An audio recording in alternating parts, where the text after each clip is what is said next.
ఈరోజే నరసింహ జయంతి ఎంతో పవిత్రమైన విశేషమైన రోజు. హిందూ పురాణాల ప్రకారం త్రిమూర్తులలో విష్ణువు లోకపాలకుడు. సాధు పరిరక్షణ కొరకు, దుష్ట శిక్షణ కొరకు ఆయన ఎన్నో అవతారాలలో యుగయుగాల అవతరిస్తాడు. అలాంటి అవతారాలలో 21 ముఖ్య అవతారాలను ఏక విశంతి అవతారాలు అని పిలుస్తారు. వాటిలో అతి ముఖ్యమైన 10 అవతారాలను దశావతారాలు అంటారు. ఈ దశావతారాలలో 4వ అవతారం నారసింహ అవతారం.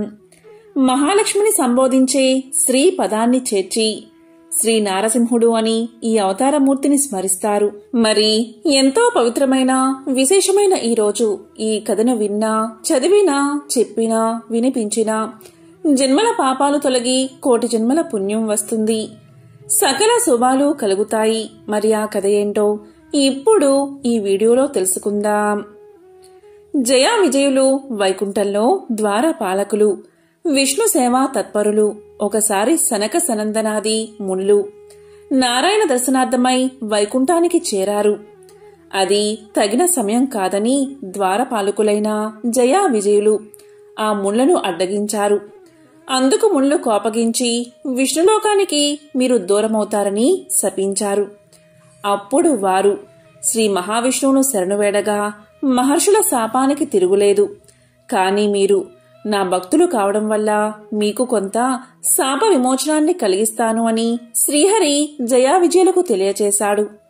మీరు నా భక్తులుగా 7 జన్మలు కాని, విరోధులుగా 3 జన్మలు కాని భూలోకంలో జన్మించిన తర్వాత మరలా వైకుంఠానికి వస్తారు అని ఉపశమనాన్ని కలిగించారు. అప్పుడు వారు మీకు దూరంగా 7 జన్మలు ఉండలేము స్వామి, విరోధులుగా 3 జన్మలు ఎత్తుతామని పలికారు జయా విజయులు.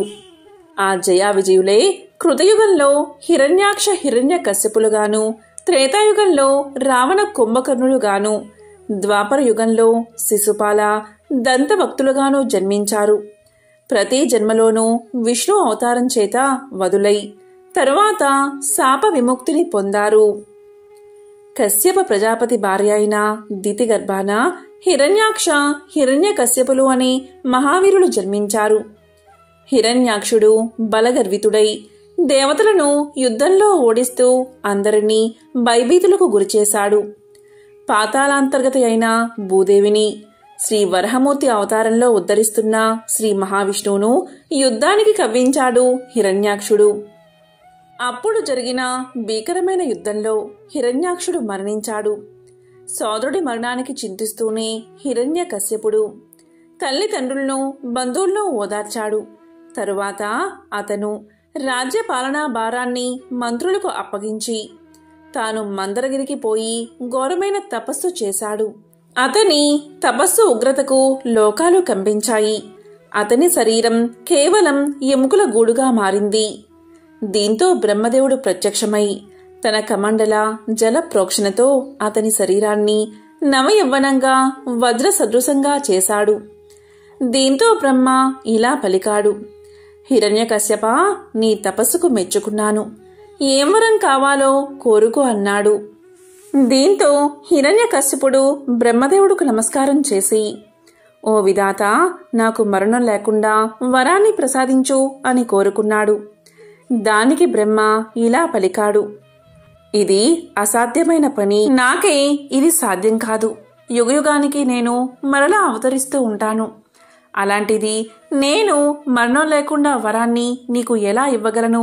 వేరేదైనా వరాన్ని కోరుకో, ఇస్తాను అన్నాడు బ్రహ్మ. అప్పుడు హిరణ్యకశ్యపుడు ఇలా వరం కోరుకున్నాడు, ఓ విధాత, నాకు గాలిలో కాని, ఆకాశంలో కాని, భూమిపైన కాని, నీటిలో కాని, అగ్నిలో కాని, రాత్రి కాని, పగలు కాని, దేవ దానవ మనుషులచే కాని, జంతువులచే కాని, ఆయుధాలచే కాని, ఇంట కాని, బయట కాని మరణం ఉండకూడదు అని కోరుకున్నాడు అతను. అప్పుడు బ్రహ్మ అలాగే అని వరాన్ని ప్రసాదించాడు. ఇక వరబల గర్వంతో హిరణ్యకశ్యపుడు విజృంభించాడు. దేవతలను జయించాడు. ఇంద్ర సింహాసనాన్ని ఆక్రమించాడు. పంచభూతాలను నిర్బంధించాడు. తపస్సులను భంగపరచాడు. సాధువులను హింసించసాగాడు. దీంతో దేవతలు విష్ణువుతో తమ బాధను మొరపెట్టుకున్నారు. అప్పుడు విష్ణుమూర్తి ఇలా పలికాడు: కన్న కొడుకునకు ఆపన్నత తలపెట్టినవాడు హిరణ్యకశిపుని పట్టి వధింతును, మీకు భద్రం కలుగుతుంది అని దేవతలకు అభయాన్ని ఇచ్చాడు విష్ణువు. హిరణ్యకశిపుడు తపస్సు చేసుకునే కాలంలో దేవతలు అదును చూసుకుని హిరణ్యకశిపుడి రాజ్యంపై దండెత్తి క్రూరంగా కొల్లగొట్టారు. గర్భవతి అయిన రాక్షసరాజు భార్యను ఇంద్రుడు చెరపట్టగా నారదుడు ఇంద్రుణ్ణి మందలించి ఆమెను రక్షించి తన ఆశ్రమానికి తీసుకుని పోయాడు. హిరణ్యకశిపుడి భార్య అయిన లీలావతికి భాగవత కథలను బోధించాడు నారదుడు. ఆ బోధనను గర్భస్థుడైన ప్రహ్లాదుడు గ్రహించాడు. రాజ్యానికి తిరిగి వచ్చిన హిరణ్యకశిపుడుకు నారదుడు అతని ధర్మపత్నిని అప్పగించాడు. హిరణ్యకశిపునికి 4 కుమారులు. వారిలో ప్రహ్లాదుడు పరమ భక్తాగ్రేసరుడు. చక్కని రూపం, విద్యాగంధం, కావలసినంత సంపద ఉన్నాయి. దానికి తోడు రాచబిడ్డ అయిన ఈశన్ మాత్రం గర్వం లేదు. దేవేంద్రుడు సైతం ప్రహ్లాదుడి గుణగణాలను కీర్తించేవాడంటే ఆ బాలుడు ఎంత సంపన్నుడో మనం అర్థం చేసుకోవాలి. హాస్యానికి కూడా అబద్ధమాడని సత్యవ్రత పరాయణుడు. హిరణ్యకశిపుడు తనకు విరోధి అయినా పరమ విరోధి అయిన శ్రీహరి మీద ఎంతో భక్తితో ఉండే తన కుమారుడి మనసు మార్చడానికి తగినది విద్య అని భావించి ఒకరోజు కొడుకును పిలిపించి ఇలా పలికాడు: నాయనా, విద్య వల్ల జ్ఞానం వస్తుంది. మంచి చెడుల వివేకమిచ్చే విద్యను నువ్వు చండామార్కుల వద్ద అభ్యసించాలి అని చండామార్కులను పిలిపించాడు. కొడుకును చండామార్కులకు అప్పగించాడు. కొన్ని రోజులయ్యాక హిరణ్యకశ్యపుడు కుమారుడి విద్య ఎలా ఉందో చూడాలని కుమారుణ్ణి పిలిపించి అడిగాడు హిరణ్యకశ్యపుడు. అప్పుడు ప్రహ్లాదుడు ఇలా పలికాడు: తండ్రి, ఈ దేహదారులందరూ తమ ఇల్లు అనే చీకటి గోపంలో కల తిరుగుతున్నారే తప్ప సర్వము విష్ణుమయమని భావించడం లేదు అంటూ ఉండగా చండామార్కులవారు నిండా 5 ఏళ్లైనా దాటని బాలుడు మేం చెప్పిన శాస్త్ర విషయాల్లో ఒక్కటి కూడా చెప్పకుండా ఏమేమో చెబుతున్నాడు. మహారాజా, మన్నించండి. ఇక మీద వీణ్ణి దండించి రాజనీతిని బోధిస్తాం. అంతవరకు అనుగ్రహించండి అని ప్రహ్లాదుని వెంటబెట్టుకుని వెళ్లిపోయారు. కొంతకాలానికి రాజనీతి ఉపదేశించి తండ్రి దగ్గరకు తీసుకువచ్చారు. నాయనా, ఇంతకాలం మీ గురువులు ఏ ఏ నీతిశాస్త్రాలు బోధించారో అందులో విశేషమేమిటో చెప్పు అని హిరణ్యకశ్యపుడు అడిగాడు. అప్పుడు ప్రహ్లాదుడు ఇలా పలికాడు: చదివించారు. నన్ను చదివిది తండ్రి అంటూ విష్ణుగాథా సంకీర్తనలో ఉన్న ప్రహ్లాదుడు మాట్లాడుతూ ఉంటే హిరణ్యకశ్యపుని కళ్ళు ఎర్రబడ్డాయి. అప్పుడు చండామార్కులు ఇలా పలికారు: దానవేశ్వరా, మన్నించండి. ఈ తప్పు మాది కదా. మేము కాని మా ఆశ్రమంలో మరెవరూ కాని ఇటువంటివి బోధించలేదు. ఇది ఈ బాలుడికి జన్మతః ప్రాప్తించింది కనుక ప్రతిక్రియ యోచించండి అన్నారు. శరీరంలో ఏ అవయమైనా చెడితే దాన్ని ఖండించి మిగిలిన అవయవాలకు రక్ష చేస్తారు వైద్యులు. అలాగే ఈ కులద్రోహిని సంహరించి మిగిలిన వారికి మేలు చెయ్యాలి అని ఆజ్ఞాపించాడు హిరణ్యకశ్యపుడు. దీంతో క్రూర రాక్షసులు ప్రహ్లాదుణ్ణి మండుటెండలో నిలబెట్టి వాడి శూలాలతో పొడిచారు. ఎంత పొడిచినా ఆ హరిభక్తిని శరీరం కదల్లేదు. రక్తపు చుక్క కారలేదు. చర్మం చిరగలేదు. ప్రహ్లాదుడికి ఏమాత్రం బాధ అనిపించలేదు. హిరణ్యకశ్యపుడు శతవిధాలా ప్రహ్లాదుణ్ణి విష్ణుభక్తి నుండి మరలుద్దామని ప్రయత్నించాడు. ఎన్నిసార్లు ప్రయత్నించినా విఫలమవుతూనే ఉన్నాడు. తండ్రి ప్రయత్నిస్తున్న కొద్దీ ప్రహ్లాదునిలో భక్తి మరింత ఎక్కువ కాసాగింది. ప్రహ్లాదుని మృత్యువు వరకు తీసుకువెళ్లినా అతనిలో ఏ మార్పు లేదు. విష ప్రయోగం చేసినా, ఏనుగులతో తొక్కించినా, లోయలో పడేసినా ఎప్పటికప్పుడు విష్ణుమూర్తి రక్షిస్తూనే ఉండేవాడు. ప్రహ్లాదుడి నారాయణ మంత్రం విన్నంత మాత్రంతో కోపంతో తన కుమారుణ్ణి పరిపరి విధాలా మృత్యు సమీపానికి దండించే నిమిత్తం శిక్షలు వేయసాగాడు హిరణ్యకశ్యపుడు. ఇక విసిగిపోయిన హిరణ్యకశ్యపుడు నీ విష్ణువు ఎక్కడ ఉన్నాడో చెప్పమంటాడు. ఒకసారి హిరణ్యకశ్యపుడు ప్రహ్లాదునితో ఇలా పలికాడు: అసలు నారాయణుడు ఎవరు? ముల్లోకాలో వెతికినా వాడు కనబడలేదు.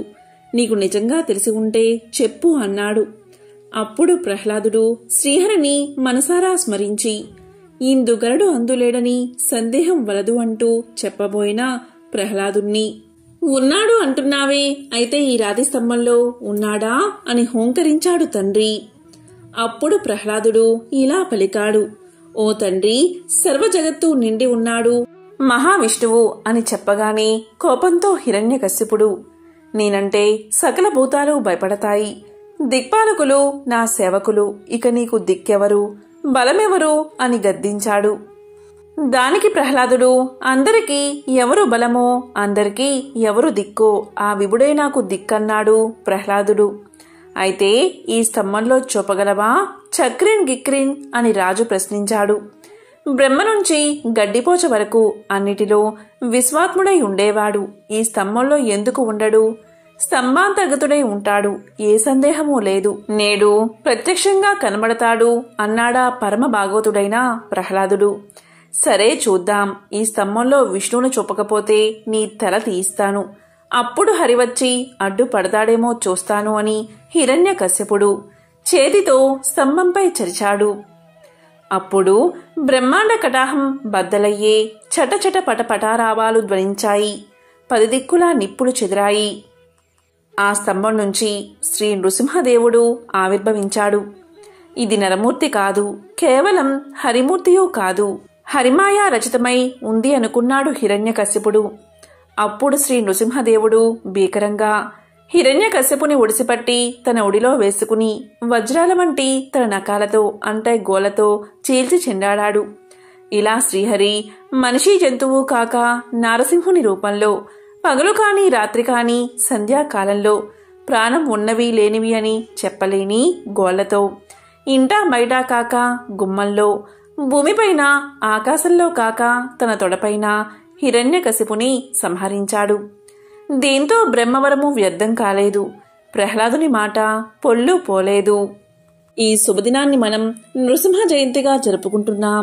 ఈ రోజున స్వామివారి శాంతి కొరకు పానకం నివేదించడం ఆనవాయితీగా వస్తుంది. మనం భగవంతుడికి పళ్ళు, పూలు, దక్షిణ తాంబూలాలను భక్తితో సమర్పించుకోవాలి. మనం ఎంత సమర్పించాము, ఏమి సమర్పించాము అనే లౌకికమైన భావనల కంటే ముఖ్యమైనది మన హృదయాంజలి. ఈరోజు ఓం నమో నృసింహదేవాయ నమః, ఓం నమో నృసింహదేవాయ నమః అనే మంత్రాన్ని పఠిస్తే ఆ నరసింహస్వామి యొక్క సంపూర్ణ అనుగ్రహం మనకి దక్కుతుంది. నరసింహస్వామి యొక్క ముఖం భీకరంగా కనిపిస్తుంది. రక్తరంజితమైన వజ్ర నఖాలు సంధ్యాకాలపు ఎర్రదనాన్ని సంతరించుకున్నాయి. ప్రేగులను కంఠమాలికలుగా వేసుకున్నాడు స్వామి.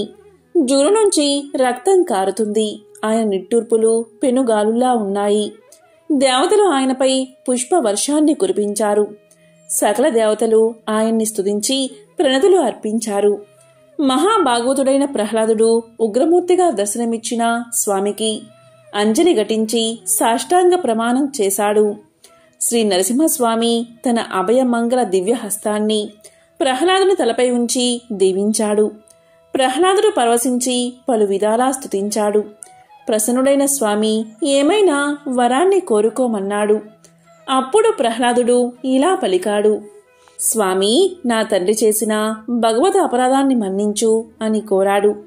దానికి స్వామి, నాయనా, నిన్ను కొడుకుగా పొందినప్పుడే నీ తండ్రితో 21 తరాలు అంటే తల్లివైపు 7 తరాలు, తండ్రివైపు 7 తరాలు, ప్రహ్లాదుని తర్వాతి 7 తరాలు పావనం అయిపోయాయి. నా స్మర్శతో నీ తండ్రి పునీతుడు అయ్యాడు. నీ తండ్రికి ఉత్తర క్రియలు చేసి రాజువు కా, నా యందు మనసు నిలిపి విజ్ఞుల ఉపదేశాన్ని పొందుతూ పాలన చెయ్యి అని ఆశీర్వదించాడు స్వామి. శంకరుడు, బ్రహ్మాది దేవతలు శ్రీ నరసింహుణ్ణి స్తుతించారు. దేవదేవా, నీ నృసింహ అవతారాన్ని నిష్ఠతో ధ్యానించేవారికి యముని గురించిన భయముండదు అన్నాడు బ్రహ్మ. శ్రీ లక్ష్మీ సమేతుడై స్వామి వైకుంఠానికి చేరుకున్నాడు. బ్రహ్మాది దేవతలు ప్రహ్లాదుని పూజలందుకుని తమ లోకాలకు చేరుకున్నారు. శ్రీ లక్ష్మీ నరసింహ పురాణంలోని పుండరీక చరిత్రను తెలిపే ఈ కథను విన్నా చదివినా విశేష పుణ్యం కలుగుతుంది. మరి ఆ కథ ఏంటో ఇప్పుడు ఈ వీడియోలో తెలుసుకుందాం. పూర్వం ఒకసారి భరద్వాజ మునీంద్రుడు ఇలా అడిగాడు, ఓ సూత మహర్షి, మానవ జన్మ పరమార్థాన్ని తెలుసుకోవాలి అంటే ఏం చెయ్యాలి? సంసార బంధం నుండి విముక్తిని కలిగించే దివ్య సాధనం ఏమిటి అని అడిగాడు. దానికి సూతుడు ఇలా చెప్పడం మొదలుపెట్టాడు. భరద్వాజ మునీంద్ర, కలియుగంలో మానవులు ముక్తిని పొందాలి అంటే ఏం చెయ్యాలో వివరించే ప్రాచీన ఇతిహాసాలను నీకు చెప్తాను. శ్రద్ధగా విను అంటూ ఇలా చెప్పడం మొదలుపెట్టాడు. పూర్వం పుండరీకుడు అనే పేరుగల ఒక బ్రాహ్మణుడు ఉండేవాడు. అతను బుద్ధిమంతుడు, విద్యావంతుడు. అతనికి ఉపనయనం అయిన తర్వాత యథావిధిగా బ్రహ్మచర్యం పాటిస్తూ సమర్థులైన ఉపాధ్యాయుల దగ్గర వేద శాస్త్ర అధ్యయనం చేశాడు. పుండరీకుడు చక్కటి తెలివితేటలు ఉన్నవాడు. కొంతకాలంలోనే వేదాధ్యయనం శాస్త్ర పాఠం ముగించుకుని విద్యావంతుడై ఇంటికి వచ్చాడు. ఇక తల్లిదండ్రులు విద్యావంతుడు యుక్త వయస్సుడు అవడం వల్ల పుండరీకుడికి వివాహం చెయ్యాలి అని తలచి ఆ విషయమై పుండరీకుణ్ణి అడిగారు. దానికి పుండరీకుడు తన సమ్మతిని తెలియచేశాడు. పుండరీకుడికి సుచరిత అనే ఆమెతో వివాహం జరిగింది. ఆ దంపతులిద్దరూ పాండురంగడి భక్తులు. పాండురంగ విఠలుని దర్శించుకోవడం కోసం ఒకప్పుడు ఆ ఊళ్ళో ఉన్న భక్తులంతా గుంపులు గుంపులుగా కూడి భజనలు చేస్తూ పుండరీపురానికి బయలుదేరారు. సుచరిత ఇది చూసి భర్తతో, ఏమండి, మనం కూడా పుండరీపురం వెళ్దామా అని అడిగింది. అప్పుడు పుండరీకుడు ఇలా సమాధానం చెప్పాడు. ఇంట్లో శతవృద్ధులై అన్నిటికీ మనపైనే ఆధారపడి ఉన్న తల్లిదండ్రుల్ని వదిలి మనం ఎక్కడికి వెళ్తాం? మనకి ఎలా వీలవుతుంది? మనకి ఇల్లే పుండరీపురం. ఆ పాండురంగ విఠలుణ్ణి మనసులోనే ధ్యానించుకుంటూ ఈ ముసలి దంపతులకు సేవ చేయడం కన్నా మనకి మరొక ఆలోచన ఉండకూడదు అన్నాడు పుండరీకుడు. మనసులో గట్టిగా ఆ భక్తులతో పాటు వెళ్ళాలి అని ఉన్న సుచరిత పైకి ఏమీ అనక ఊరుకుంది. తక్కిన భక్తులంతా అనుకున్న ప్రకారం బయలుదేరి పుండరీపురం వెళ్లిపోయారు. ఆ వెళ్లిన భక్తులకు కూడా ఇళ్లల్లో ముసలి తల్లిదండ్రులో లేక రోగిష్టి భర్తలో భార్యలో పిల్లలో లేకపోలేదు. కాని వాళ్ళు పుండరీకుడి మళ్ళే మనం వెళితే వీళ్ల గతేమి కాను అని ఆలోచించకుండా ఎవళ్ళ కర్మ వాళ్ళది, వీళ్ల కోసం మనం పుండరీపురం వెళ్లడం మానుకుంటామా అని నిశ్చింతగా చక్కాపోయారు. పుండరీకుడు మటుకు తాను పుండరీపురం వెళ్లలేకపోయినందుకు కొంచెమైనా బాధపడలేదు.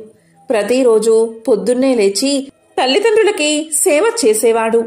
పాపం వాళ్ళు కూర్చుంటే లేవలేని ముసలి వాళ్ళు. వాళ్ళకి వెచ్చటి నూనె ఉల్లంతా రాసి నలుగు పెట్టి గోరువెచ్చని నీటితో స్నానం చేయించేవాడు. తెల్లటి మెత్తటి శుభ్రమైన తువ్వాలతో తుడిచి తేలిక బట్టలు కట్టించేవాడు. చెయ్యి ఊత ఇచ్చి లోపలికి తీసుకువచ్చి దేవతార్చన పీఠానికి ఎదురుగా పీటల మీద కూర్చోబెట్టి తండ్రికి సంధ్య వార్చుకునే నిమిత్తం జారీ తెచ్చి ఇచ్చేవాడు. తండ్రి చాలా గొప్ప పండితుడు, భక్తుడు, కర్మిష్ఠిని. అయితేనే ముసలితనం వల్ల జ్ఞాపక శక్తి తగ్గిపోయి దేవతార్చన చేసుకునేటప్పుడు మధ్య మధ్య మంత్రాలు కూడా మరిచిపోయేవాడు. అందుకు పూజ అయ్యేదాకా పుండరీకుడు అతని దగ్గరే కూర్చుని తండ్రి మరిచిపోయి తడబడుతున్న మంత్రాలు జ్ఞాపకం చేస్తూ ఉండేవాడు. ముసలితనం వల్ల ఆ తండ్రికి చూపు సరిగ్గా ఆనేది కాదు. దేవతార్చనా సమయంలో గంధం, అక్షింతలు, యజ్ఞోపవీతం, పువ్వులు మొదలైన పూజా వస్తువుల కోసం ఆ వృద్ధుడు తడుముకుంటూ ఉంటే పుండరీకుడు వాటిని తీసి అందిస్తూ ఉండేవాడు. అదే సమయంలో తాను కూడా పాండురంగ విఠలుడికి పూజ చేసి తులసి తీర్థాన్ని తల్లికి తండ్రికి ఇచ్చేవాడు పుండరీకుడు. పంచభక్ష పరమాణాలు చేయించి భగవంతుడికి నైవేద్యం పెట్టి తల్లిదండ్రులకు వడ్డించి ఆ తర్వాత తాను తినేవాడు. ఆ ముసలి వాళ్లకి సహజంగా వృద్ధాప్యం వల్ల అస్తమానం చిరాకు, కోపం వచ్చేది.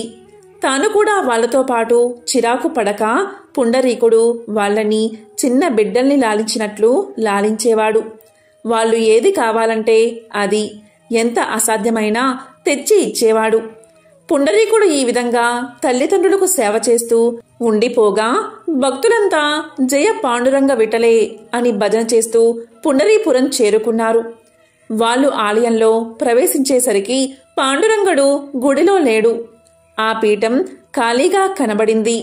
స్వామి ఏడి అంటూ భక్తులంతా కలవరపడ్డారు.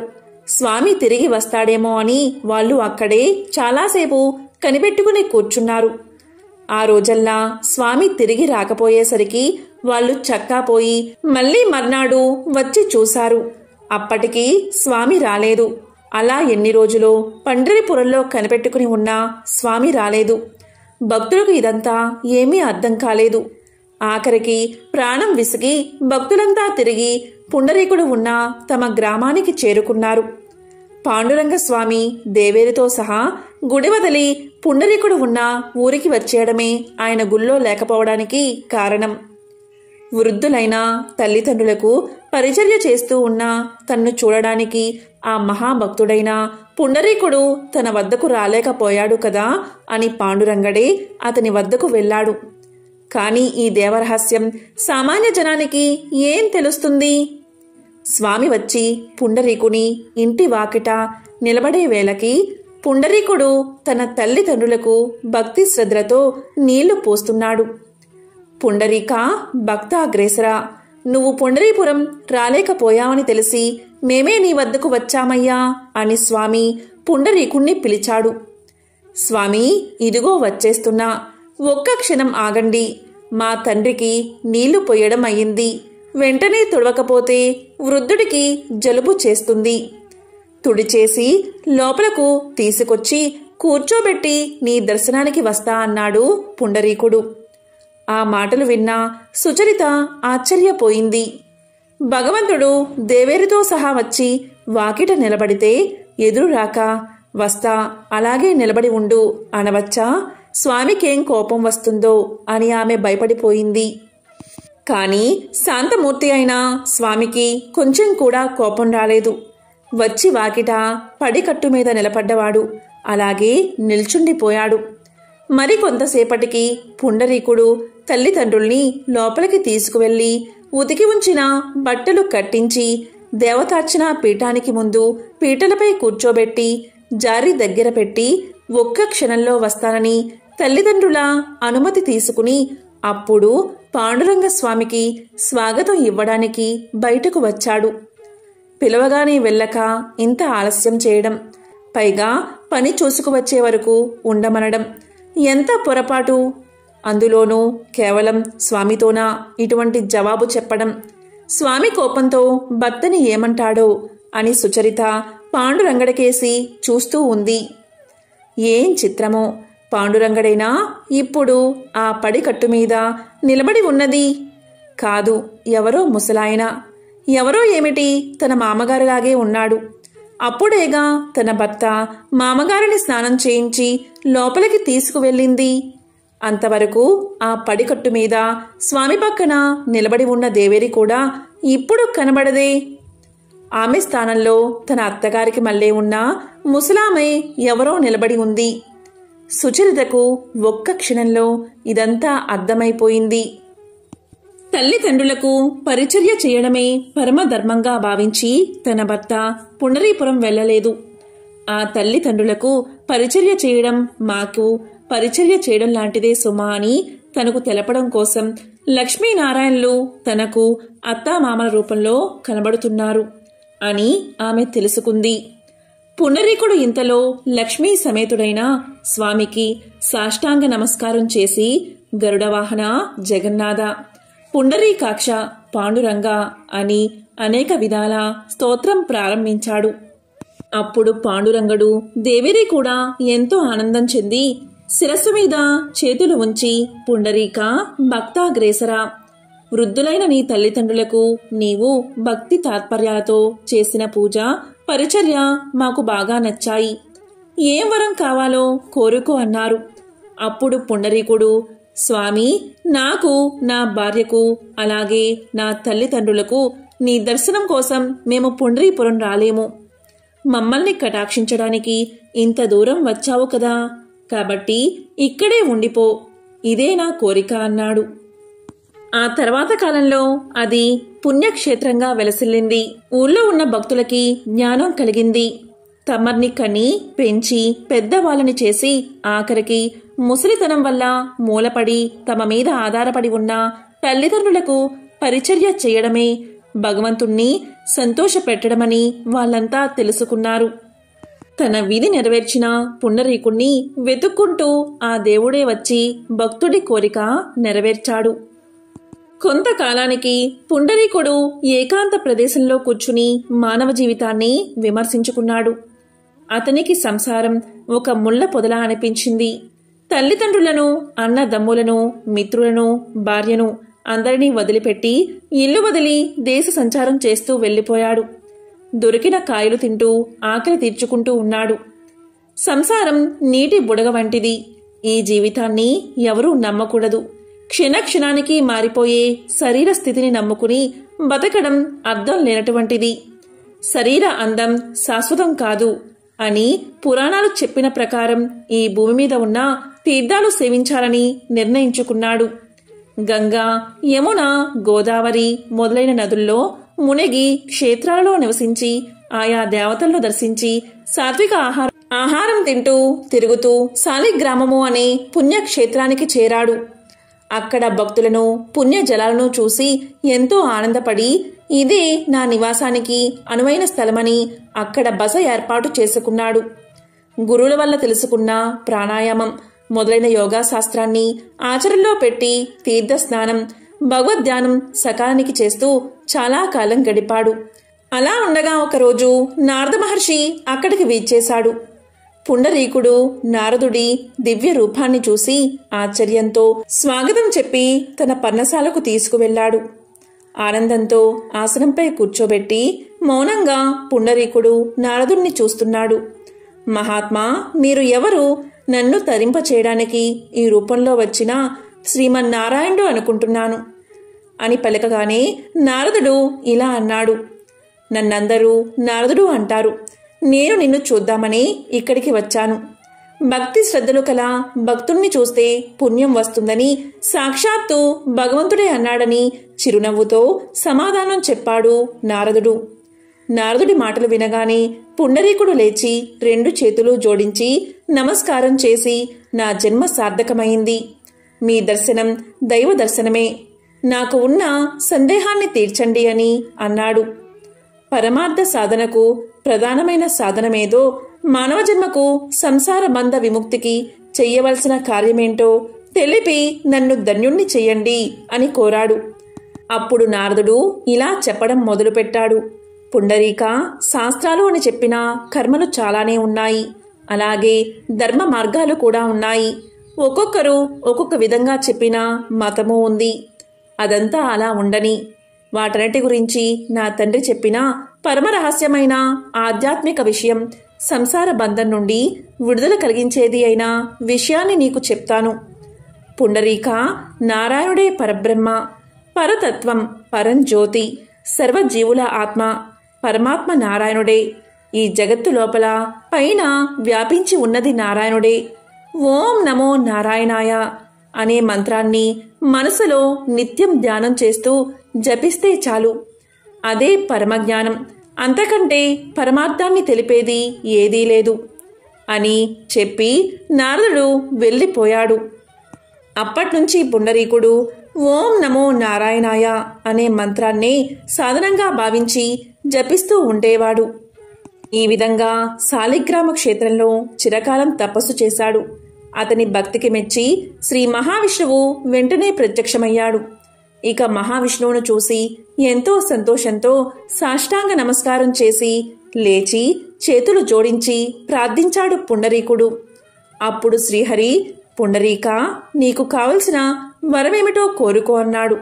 దానికి పుండరీకుడు, ప్రభూ, ఏం కోరాలో నాకు తెలియదు. నువ్వేమిచ్చినా నాకు సంతోషమే అన్నాడు.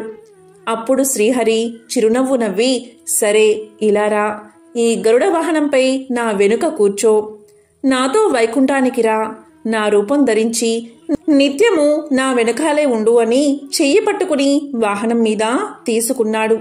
ఆ సమయంలో దేవ దుందుబులు మోగాయి. దేవతలు జయ జయ శబ్దంతో పుష్పవర్షం కురిపించారు. ఆ విధంగా పుండరీకుడు శ్రీహరితో కలిసి వైకుంఠానికి చేరుకున్నాడు అని సూతుడు భరద్వాజ మునికి తెలియచేశాడు.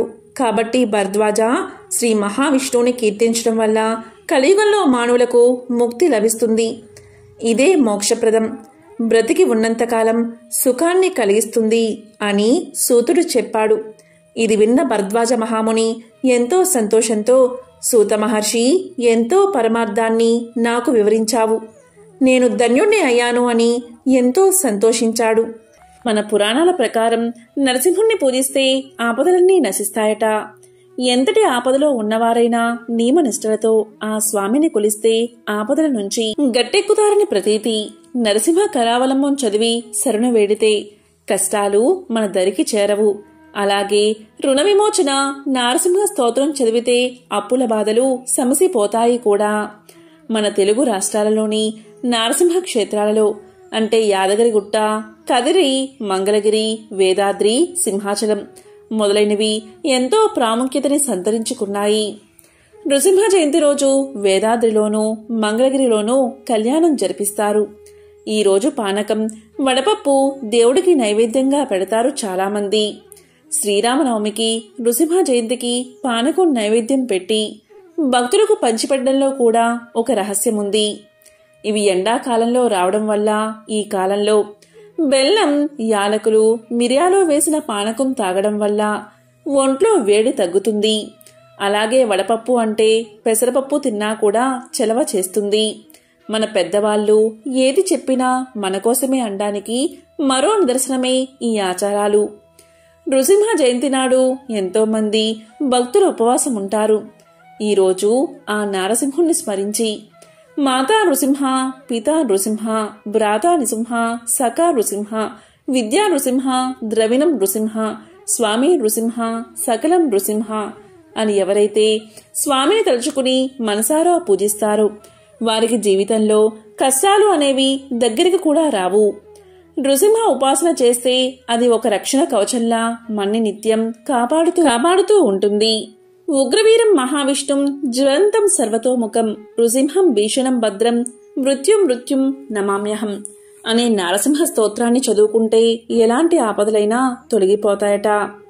ఈ నరసింహ జయంతి రోజు ఇంట్లో ఆ మూర్తిని ఆరాధిస్తే విశేషమైన అనుగ్రహం లభిస్తుంది. ఒకవేళ స్వామి రూపు లేకపోయినా విష్ణుమూర్తినైనా ఈ రోజు పూజించాలి. కాబట్టి ఎంతో పవిత్రమైన విశేషమైన ఈ రోజు ఈ కథలను విన్నా, చదివినా, చెప్పినా, వినిపించినా జన్మల పాపాలు తొలగి కోటి జన్మల పుణ్యం వస్తుంది. సకల శుభాలు కలుగుతాయి. శ్రీ లక్ష్మీనారాయణల అనుగ్రహం మీకు కలుగుతుంది. ఓం నరసింహస్వామినే నమః. ఓం నమః శివాయ. ఓం నమో నారాయణాయ. నరసింహ జయంతి రోజున స్వామివారిని కొలుచుకునే అవకాశం లేకపోయినా ఓం నమో నారసింహాయ, ఓం నమో నారసింహాయ అనే మంత్రాన్ని 108 సార్లు జపిస్తే స్వామివారి కటాక్షం తప్పకుండా మీకు కలుగుతుంది. నారసింహాయ విద్మహే వజ్రనఖాయ ధీమహి తన్నో సింహ ప్రచోదయాత్.